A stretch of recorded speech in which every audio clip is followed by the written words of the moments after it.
কোটা আন্দোলনে আলেম সমাজ এবং ছাত্ররা কেন যোগ দেয় নাই বা তারা কেন মিছিলে শরিক হয় নাই, এই বিষয় নিয়ে এনায়েতুল্লাহ আব্বাসীকে একজন সাংবাদিক প্রশ্ন করেছে।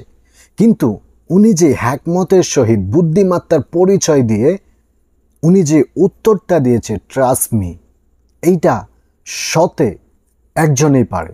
সবাই কিন্তু এত সুন্দরভাবে ক্লিয়ার করে বা সমাধান দিয়ে কথা বলতে পারে না। আল্লাহ তাআলা এই এনায়েতুল্লাহ আব্বাসী হুজুরকে আরও নেক হায়াত দান করুক, আরও গাইবি এলেম দান করুক, উনি যেন এই দিনের খেদমত করতে পারে।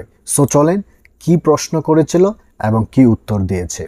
একজন সাংবাদিক এনায়েতুল্লাহ আব্বাসী হুজুরকে জিজ্ঞেস করেছিল যে এই যে লক্ষ লক্ষ ছাত্ররা কোটা আন্দোলন নিয়ে তারা বের হয়ে গেছে, মিছিল মিটিং করতেছে, সেখানে শত শত ছাত্র মারা যাচ্ছে এবং হাজার হাজার ছাত্র তারা কি আহত হয়ে ইনজুরি হয়ে হসপিটাল ভর্তি হচ্ছে, সেই মিছিলে কেন আপনাদের আলেম সমাজ এবং ছাত্ররা যোগ দিচ্ছে না, সেটার ব্যাখ্যা কি আপনার কাছে?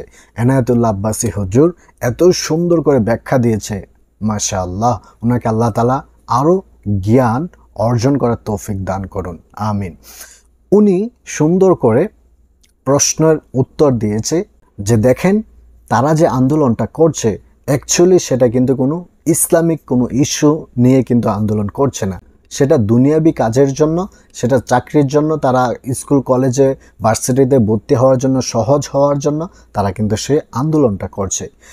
সো সেখানে কিন্তু তাদের পাশে বাংলাদেশের যত বুদ্ধিজীবী, যত শিক্ষক, যত সর্বশ্রেণীর লোক কিন্তু তাদের পিছনে নেমে গিয়েছে এবং তাদেরকে সাপোর্ট করছে।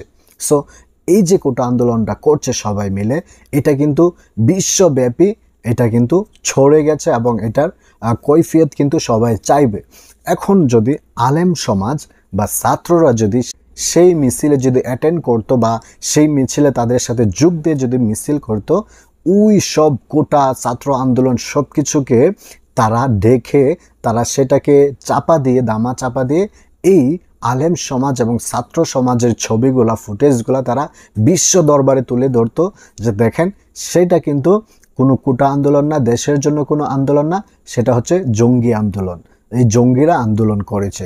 সেটার জন্য কিন্তু এই কোটা আন্দোলনে যারা শহীদ হয়েছেন বা যারা দিন রাত খেয়ে না খেয়ে আন্দোলন করছে, তাদের উদ্দেশ্যও কিন্তু ভণ্ডুল হয়ে যেত বা নস্যাৎ হয়ে যেত। সেই জন্য আলেম সমাজ সেখানে অ্যাটেন্ড করা, যোগ দেওয়া কোনো যৌক্তিক নয়। সেখানে আমরা যোগ দিলে তাদের চেষ্টা কিন্তু বিফল হয়ে যেতে পারে। এখন দেখেন, একজন প্রজ্ঞাবান, একজন জ্ঞানী লোক, একজন ভালোভাবে কোরআন হাদিস সুন্নাহ নিয়ে যে কথা বলার যে একটা ক্ষুরোদার মস্তিষ্ক, সেটাতে কিন্তু বোঝা যায়।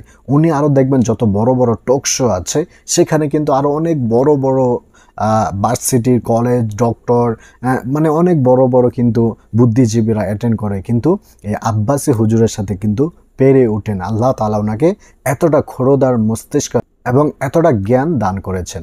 সো ওনার কথাগুলো আসলে অনেক ভালোভাবে উনি ব্যাখ্যা দিয়েছেন। আমি পুরাটা বলি নাই, কারণ বলতে গেলে ভিডিওটা অনেক লং হয়ে যাবে।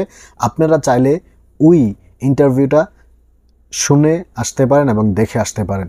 আপনারা যদি শুনেন বা দেখেন, আপনারা বুঝতে পারবেন যে আব্বাসী হুজুর কতটা নিখুঁত জ্ঞানের একজন লোক। সো দোয়া করে আল্লাহ তাআলা প্রত্যেকটা আলেমকে যেন এমন নিখুঁত জ্ঞান দিয়ে দেন, যেন ইসলামের স্বার্থে, দ্বীনি স্বার্থে যেন তারা সুন্দরভাবে কথা বলে সলিউশন দিতে পারে। সেই আশা ব্যক্ত করে আমার এই ভিডিওটা শেষ করছে এখানে। ভালো থাকবেন, সুস্থ থাকবেন। আসসালামু আলাইকুম।